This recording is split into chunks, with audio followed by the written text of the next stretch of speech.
നമസ്കാരം. അടിപിടി കേസ് പ്രതികളെ പിടികൂടാനെത്തിയ പോലീസുകാരെ ബന്ധുക്കൾ തടഞ്ഞുവെച്ച് ആക്രമിച്ചു. എസ്ഐമാർ ഉൾപ്പെടെ 4 പേർക്ക് പരിക്കുപറ്റി. തിരുവനന്തപുരത്താണ് സംഭവം നടന്നത്. സ്ത്രീകളടക്കമുള്ള സംഘം വിറക് കഷ്ണങ്ങളും മറ്റുമായാണ് പോലീസുകാരെ ആക്രമിച്ചത്. പ്രതികളെ ബന്ധുക്കൾ രക്ഷപ്പെടുത്തി.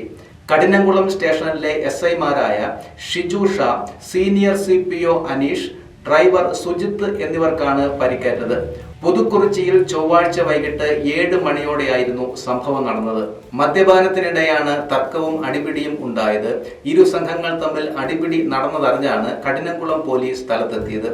സംഭവത്തിൽ കഠിനംകുളം പഞ്ചായത്ത് അംഗം കബീറിന്റെ മക്കളായ നബിനെയും കൈഫിനെയും കസ്റ്റഡിയിലെടുത്തെങ്കിലും ബന്ധുക്കളടക്കമുള്ളവർ പോലീസ് ജീപ്പ് തടഞ്ഞ് ഉദ്യോഗസ്ഥരെ ബന്ദികളാക്കുകയായിരുന്നു.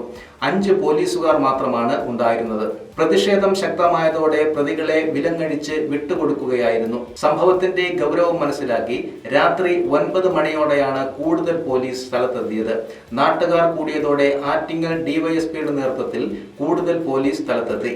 തമ്മിലടിച്ച സംഘങ്ങളിലെ പലരും നിരവധി കേസുകളിൽ പ്രതികളാണ്. പ്രദേശത്ത് അടിപിടി പതിവാണെന്ന് പോലീസ് പറയുന്നു. രാത്രിയിൽ മറ്റു നടപടികൾ വേണ്ടെന്ന തീരുമാനത്തിൽ പോലീസ് സ്ഥലത്തു നിന്നും മടങ്ങി. പരിക്കേറ്റ പോലീസുകാർ ചിറയൻകീഴ് താലൂക്ക് ആശുപത്രിയിൽ ചികിത്സ തേടി. പരിക്കേറ്റ പ്രതികളും സഫീർ, അലി, ജാഫർ എന്നിവരും ചികിത്സയിലാണ്.